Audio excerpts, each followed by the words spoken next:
When Nigeria transitioned from military rule to a democracy in 1999, the air was not just filled with excitement, it was charged with possibility. How can we make democracy truly work for us?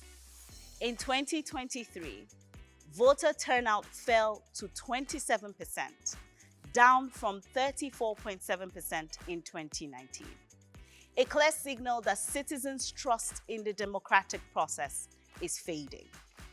At its foundation, democracy stands on four key pillars: respect for human rights, the rule of law, a multi-party system, and the separation of powers.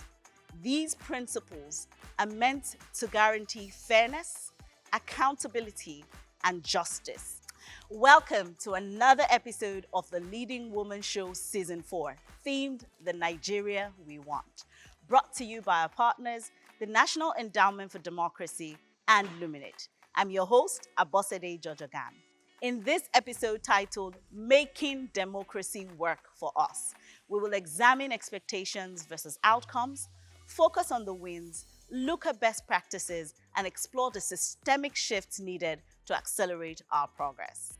Welcome with me our guest on today's show, Honorable Luke Onofiok, a prominent Nigerian lawyer and politician recognized for his work in law, governance, and youth empowerment. He served as Speaker of the Akwa Ibom State House of Assembly and as a member of the Federal House of Representatives from 2019 to 2023, representing Etinan constituency, where he championed education, justice, and community development.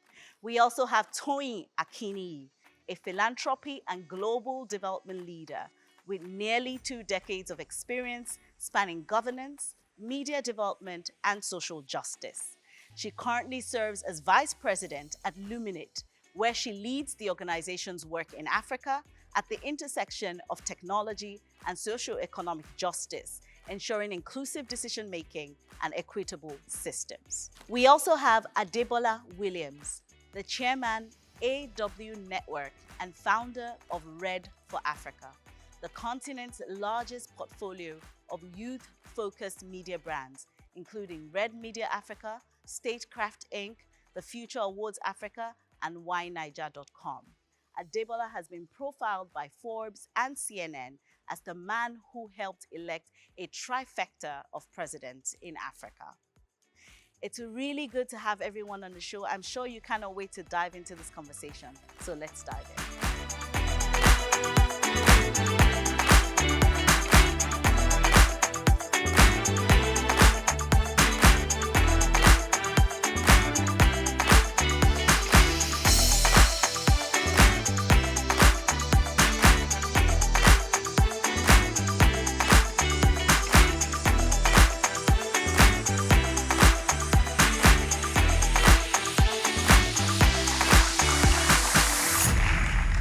Welcome to today's show, where we're discussing making democracy work for us. And I'm really excited to have these amazing guests to do justice to this topic today. Thank you all so much for being here. Happy to join.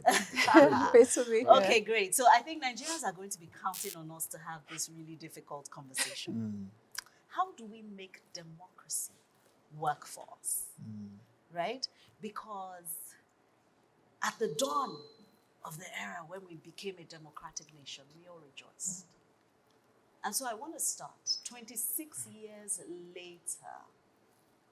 Toyin, what are some of the achievements that we should be proud of and the things that we should be paying attention to if we want our democracy to last? Good question, and I love that. So first and foremost, we have done 26 years of uninterrupted democracy.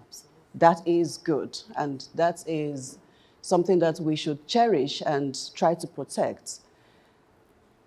For several years before then, and I witnessed those years, it was different. We did not have free speech. People couldn't speak as they wanted. People's constitutional rights, human rights couldn't be protected. People couldn't ask questions of their leaders. it was not a government by the people, for the people, what democracy offers you. So we have all of that. We have, we know who our leaders are, we elect them. I know people will have questions about that. Like, do we really elect our leaders? But we have elections every 4 years. These are things that if we didn't have them, we would miss them. So we should rejoice that we have them. What we need to do to protect it is, first and foremost, understand that the people's voice, the people's agency should be first and foremost in any conversation. So if we say we're building for people, whatever it is we're building, then we should definitely have the people in the room. So it is to ensure that, you know, our leaders are talking to our people, to the people that they serve and they lead. I use the word serve very intentionally because you're serving the people, and it is just ensuring that the processes that allow for, you know, these conversations that are meant to help nation building, those conversations continue to happen, and that institutions continue to be strong or begin to be strong. I think we were having that conversation earlier about how we have a huge challenge of institutions working. Which is one of the bedrocks Bedrock. of a working democracy. I'll come back Yeah. to that.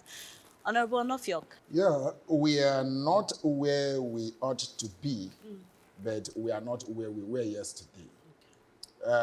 It's been a roller coaster journey, but one thing we would agree is that in procedurally, I use the word intentionally, procedurally, we have expanded the political space for the participation of more individuals. That is ranging from local government, where we have elected councillors.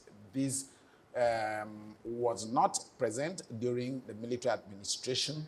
And then we have the chairman of local government, then who were sole administrators appointed and only responsible and answerable to the appointers, not the people who elected them, which is still a question that we're interrogating in the country today. The accountability of the elected people to those who elected them. But we are not, like I said, we are not in that era where the military used to only appoint.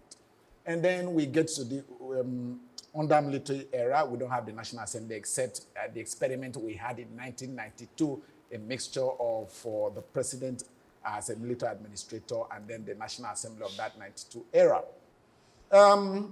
Looking at the economy, from 26 years after, though there are still some gray spots, we have had the liberalization of the economy. Take, for instance, the transformative leadership of, I keep referring to that leadership of His Excellency Chief Olusegun Obasanjo in his second term, emphasis in his second term, where he brought in eggheads, great women, great men on the table who put on their thinking cap and could bring ideas and solutions to our economy that was in doldrums. That's when we had the liberalization of the telecommunication sector, where we have to unbundle NITEL, and then we had licensing for private communication firms. And then we have the liberalization of the banking sector that followed up with the consolidation under consolidation of banks under 2009 under the administration of that's Dr. Goodluck Ebele Jonathan. Progressively, I say it not in terms of party, but progressively, in terms of the word progressively. We see us heading to a better future, but that depends on the corrections we need to put in the system today, which I believe that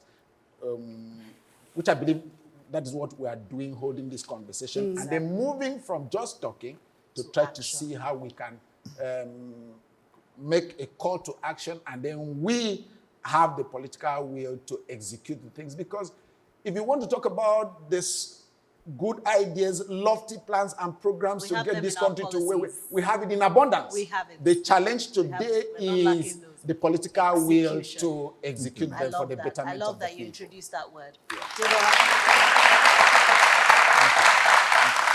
Deborah, I want to come to you. Active citizen participation is one of the critical pillars of a democracy. And when I think about you, I always think about the office of the citizen.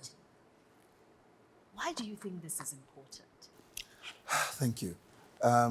Like one of my mentors would say, the office of the citizen is the highest office in the land. It is the highest office because it's the office that decides in a setting that truly follows process, that decides who becomes the leader. One of the tenets of democracy is popular sovereignty. And popular sovereignty means that the people are the ones who are deciding who would lead them. And what active citizen does is, even when it seems as though you're not sure if you were the one who fully contributed to the success of a candidate, active citizen is the checkmate.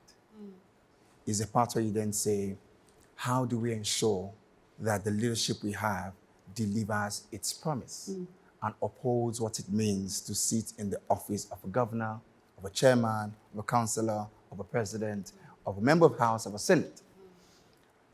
Democracy is a gift. The gift of democracy is that you have an economy where entrepreneurs can thrive. In that time, you could walk, but not too far. You could speak, but not too loud.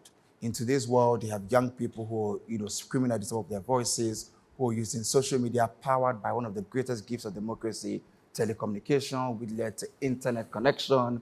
And many businesses now, especially for young people, are built on that. Being in Nigeria gives an opportunity to solve problems.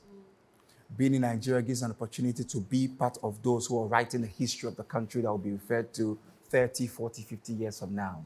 In 2010, after doing the Future Awards for 5 years, the Future Awards was a platform we founded in 2005 as a response to the apathy amongst young people and to the lack of respect towards young people in Nigeria.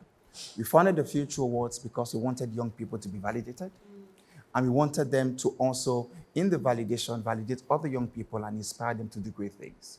5 years into the Future Awards, we had built a critical mass of young people who were entrepreneurs, designers, innovators, tech disruptors, and so on and so forth. And by 2010, I don't know if you remember where the word cabal became popular in Nigeria, led by, let me not name names, but, at the time, we were not sure if our president was alive or dead, President Umar Musa Yar'Adua. And in that time, we founded something called Enough is Enough. The gift of democracy gave us the confidence to be able to galvanize the pool of young people that we had helped come into their own.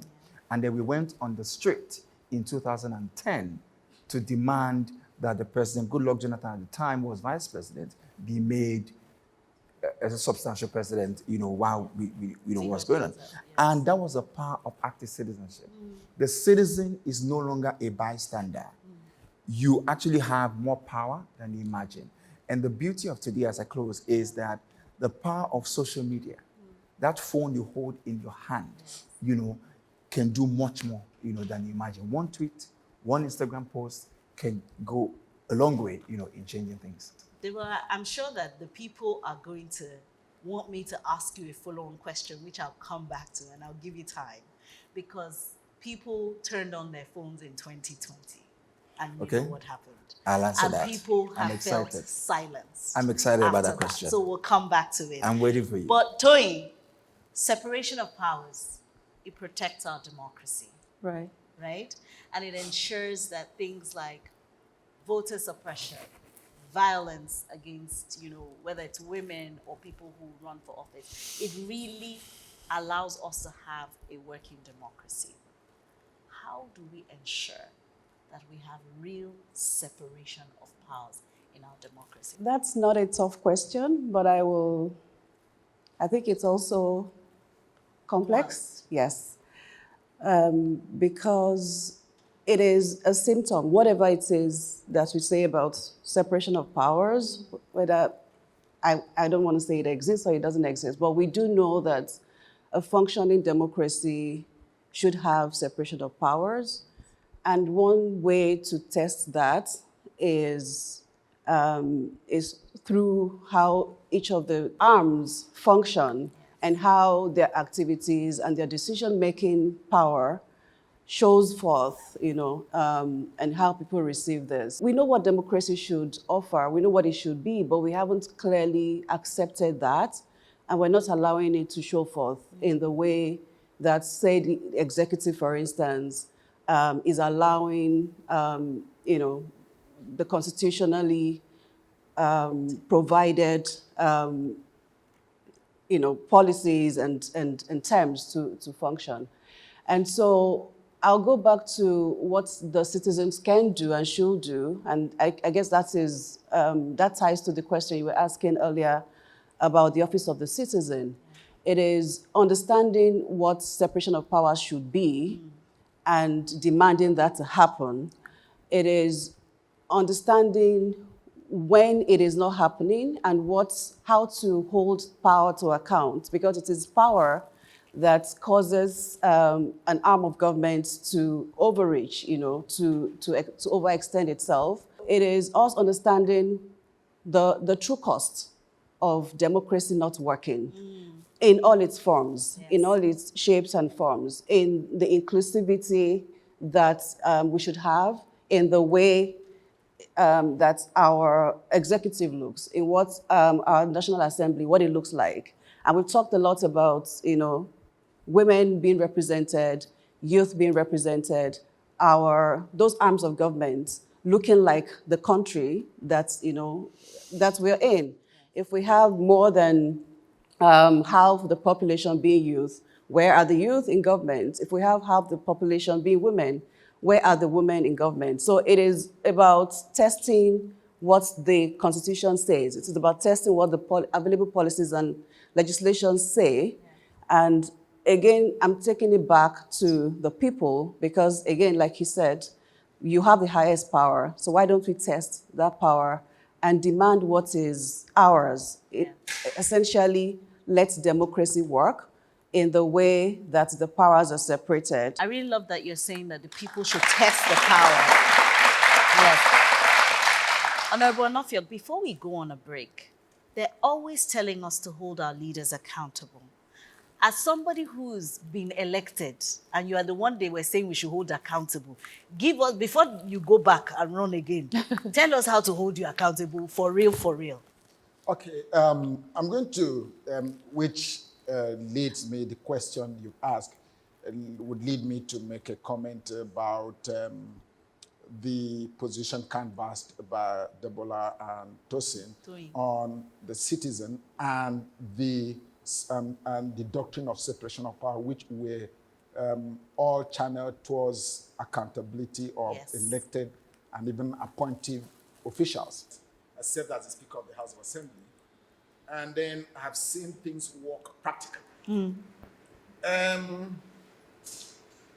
What is the extent of the citizens' participation in the leadership recruitment process?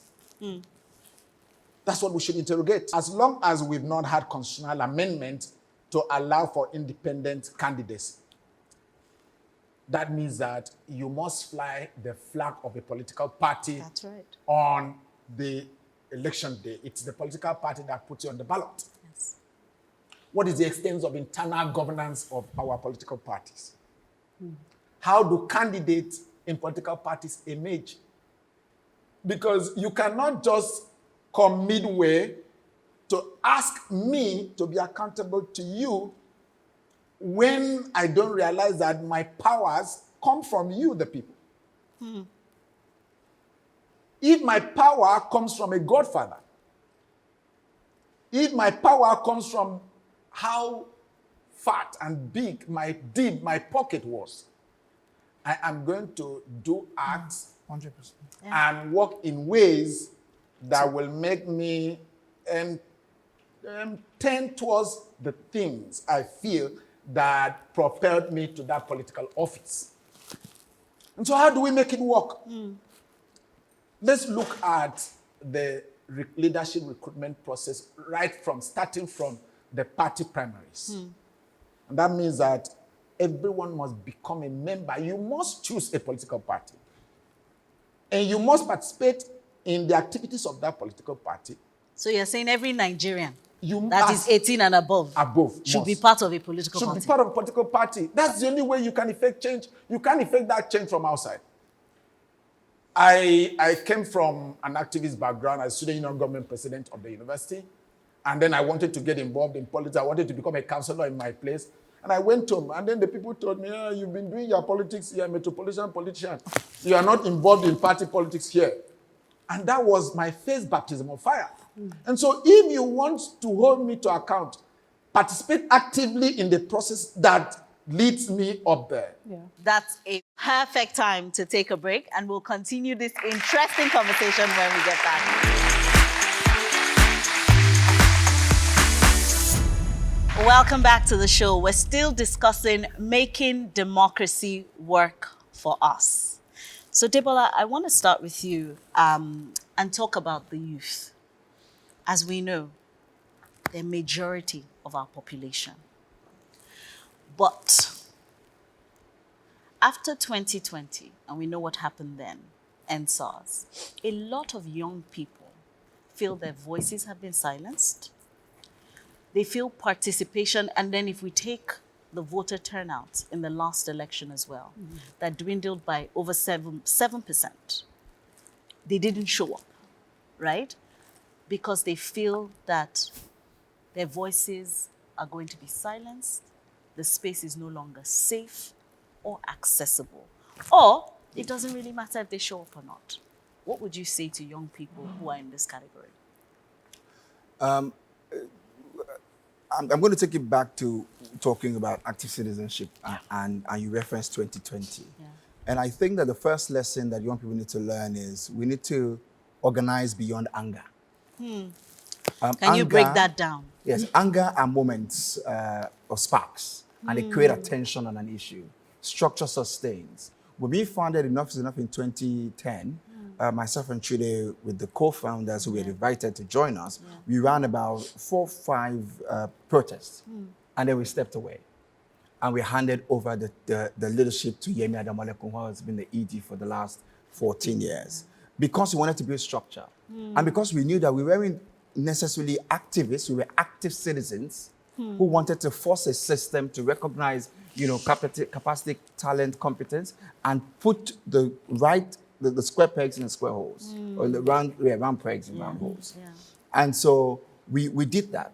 And in 14 years, EIE has been a structured organization that has come in moments where you need to, advocate, come to organize protests, but has been there consistently making influence. That's one. Number 2, you must master the game.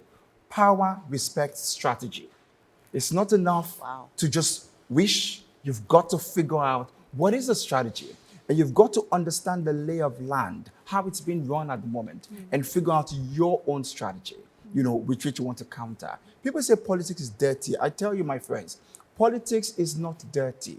Politics is dirty because good people refuse to be part of politics. And so you have, quote unquote, oftentimes the rejects, the people who understand how to cheat and beat systems, getting into politics, while you have a few good men and a good amount of women, but it's lopsided. And so you need more people who are, quote unquote, good, to be in government. So that's number 3. Yeah. There's something we call tools of the time. What is a tool in Nigeria, that you can use in fighting? And let's quickly just go to David. David used the tool that he understood to fight the establishment, who came with shield and swords, and he had a sling and stone. And the tools of the time, from the power of social media to technology, there's a new playing field. You've got to bring the fight, either to the playing field you understand or to an equal. Wow. Please give...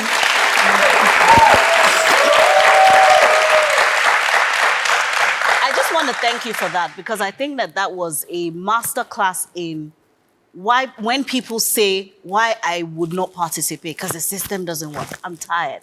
I don't trust. I appreciate how you gave us those 5 points on why and the how, most importantly. Tony, I want to come and talk about women's political participation. We know that countries like Rwanda, obviously, have the highest percentage of women's representation in parliament globally, for example. What can we learn? And I want us to be, this is the area that I work. There's a lot of challenges. Violence being one of them, the emergence of the candidacy. If a man and a woman were to, run, a party will most likely give the man the ticket. If they were equally qualified, participate, because they cannot de-risk the woman as a potential candidate. What can we do? Policy is a first step. You talked about Rwanda, and we see that the countries that have enabled more women to participate at different levels of government have been intentional about making that happen. So some people argue against the quota system, but it's a first step. Yes. The quota system is what has enabled the participation of women in Rwanda, in Kenya, and in other spaces. And you use certain tools and policies, in this case, because the entry level is really low. When you have certain challenges, it will determine the kind of response and the kind of tools that you use in addressing those challenges. So we have a historically marginalized sect of the country to tilt the balance. We're not going to say, oh yeah, just participate. Yes. And just do it. We have to enable that. And so I started with the quota system. And I know that there's been a number of bills to enable, to force the hand of government to make that happen. Unfortunately and sadly, those bills have not necessarily seen the light of day. It's a big question why. But I'll say first and foremost, we need to make sure that it is mandatory for women to be in certain spaces, in the National Assembly, across elective positions. So basically, let the environment be enabling, and the environment can be forced by policy, but it can also be forced by the people who are like gatekeepers, the people who are signing the forms, dishing out the forms. And it's women, but it's also, women are not a monolith, if I can. This is the truth. The same thing we say about youth. It is women across levels. What are we doing to ensure that women living with disability, and I mean, the work that I do is to enable more participation of young persons, of women, of citizens in general, civic participation, as well as political participation. And we see the different barriers to this happening, including technology and social media. And the example of Kenya that I gave earlier, in 2022, and I referenced that example a lot because we were really looking out for the women to emerge. And something interesting happened. Some of the women who put themselves forward were doxxed, they were harassed online, and because of that, they retreated. So while we're talking about policies to quota system and all of that, we need to go beyond that to ensure that the spaces where women already are raising their hands or are participating are safe and enabling, and that also extends to the digital space. And so it is a policy question, but it's a policy question, but it's also a question of the guardians of these spaces. So the digital space, how enabling is it for women living with disabilities, for all women, rich, not rich, across society? How can we make these spaces safe? Safer for them. So yes, those basically policy, and then also the people asking rising, questions. and those guardians. So I want to I'll come to you, Deborah, but I want to, Honorable Nofio, I don't know if you're a guardian, but I would love to hear your perspective on this as well. Why are women not showing up. We're almost half the population, but we're just not on these tables where decisions are being made. What is going on? Yeah, there are plethora of literature and advocacies on the challenges that women face Yes. Within the political So space, let's talk ranging from solutions. socioeconomic challenges to some policy deficits and to poverty and to financing within the party. I mean, within the political space, starting from the party's level to the general elections level. Now, we will not dwell in that. We will look at what are the possible solutions and way forward. That's right. Now, let me bring something practical for us, and this is for the women too, to engage with. I voted for the 5 gender bills in the House of Representatives under the leadership of Femi Gbadagba, and the records are there to show. Now, yes, the women and every other people, NGOs, CSOs, were engaging the National Assembly, engaging the space on the passage of these bills.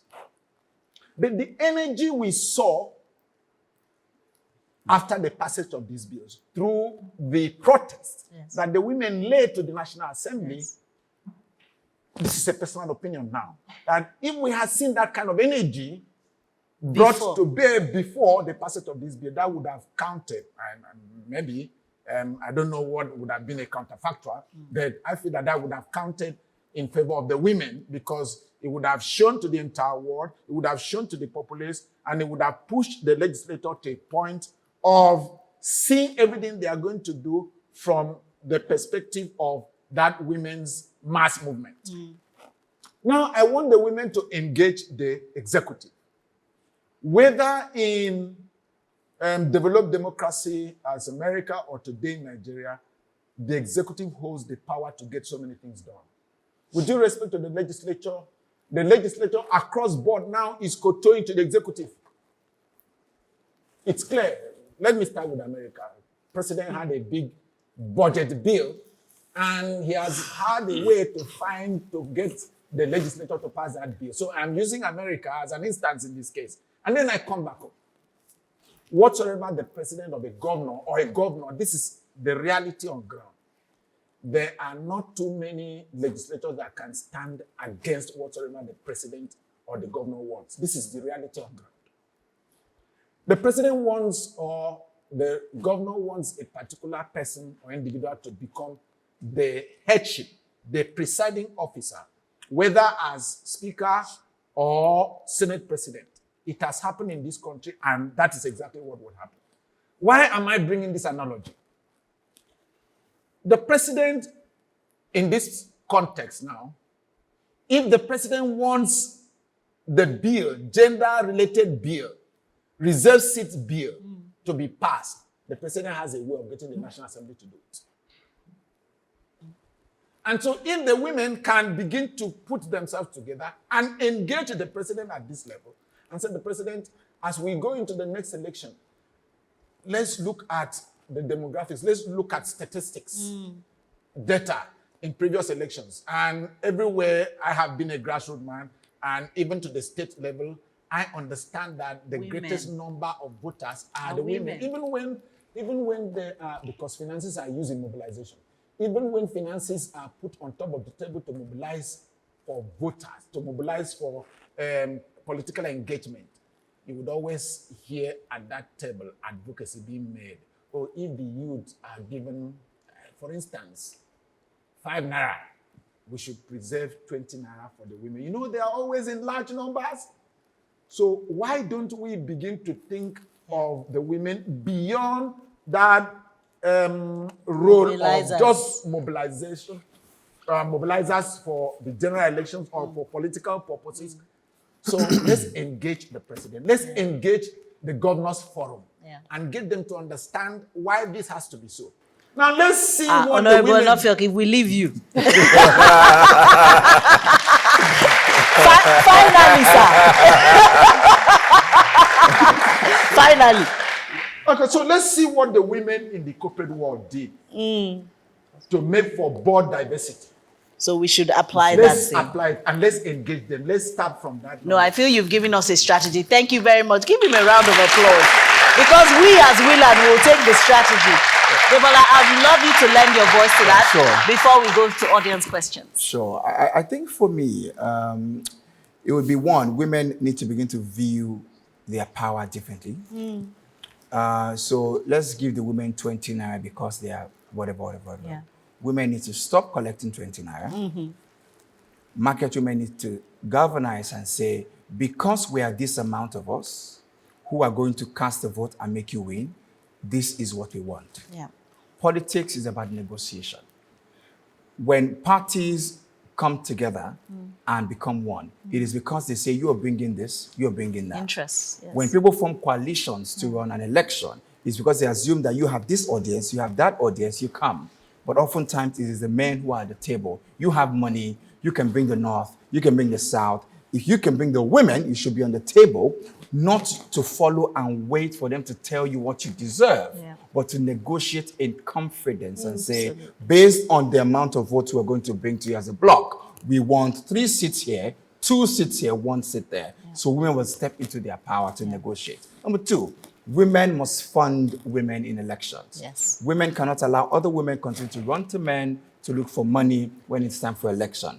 Women, number 3, must take risk and build economic power at a velocity that gives them that base to be able to put their money. Absolutely. That is it.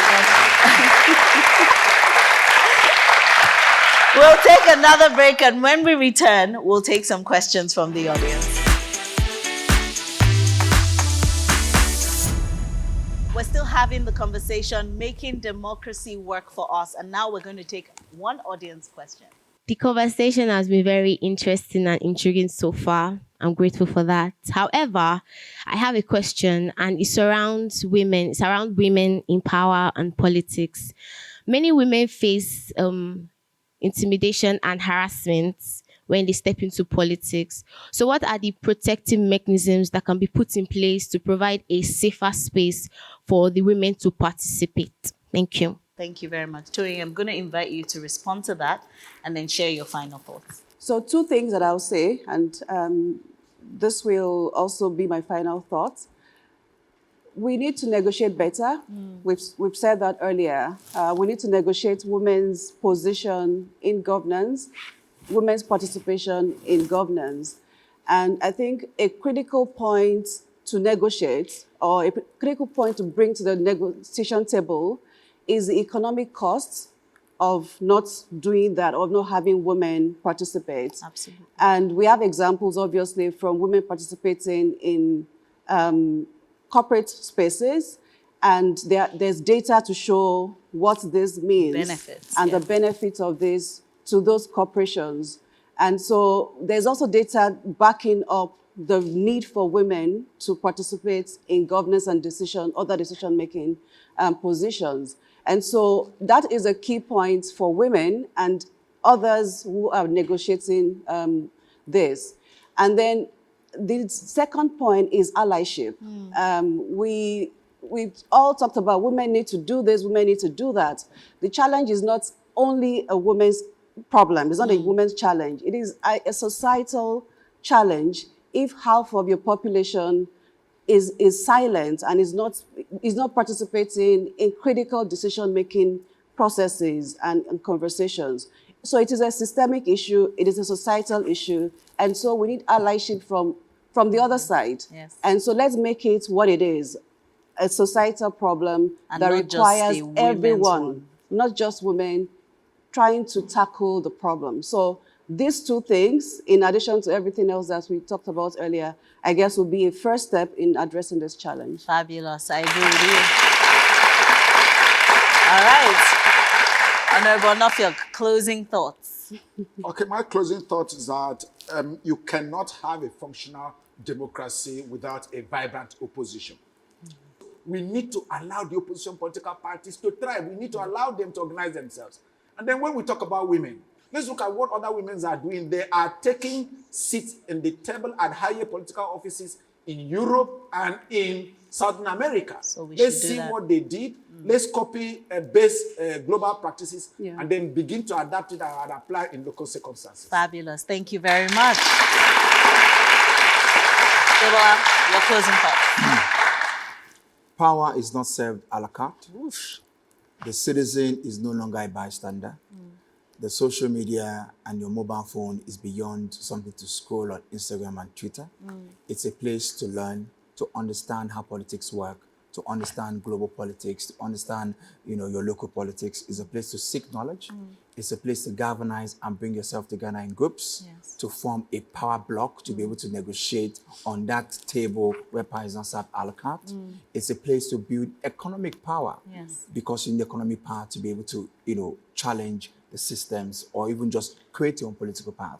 And finally, if you truly, believe in Nigeria and you want to hear or see your policies and your voice heard and the policies you dream about materialize, then pick a party card. Not everybody would join parties. But if you really do care, go beyond talking, go beyond armchair politics and start doing. Wow. All right. Look, this has been such an insightful conversation. Democracy works when the people it serves are actively shaping it. And for Nigeria, making democracy work for us means moving from just participation, as we have said today, to true engagement. I would like to thank our guests for their insightful contributions on today's episode, our live audience for their incredible energy, and of course, to our viewers for watching. Don't forget to subscribe to our YouTube channel, follow us on social media, and share your thoughts on today's episode using the hashtag #TheNigeriaWeWant. I'm Abosede Jojogan, and until the next episode,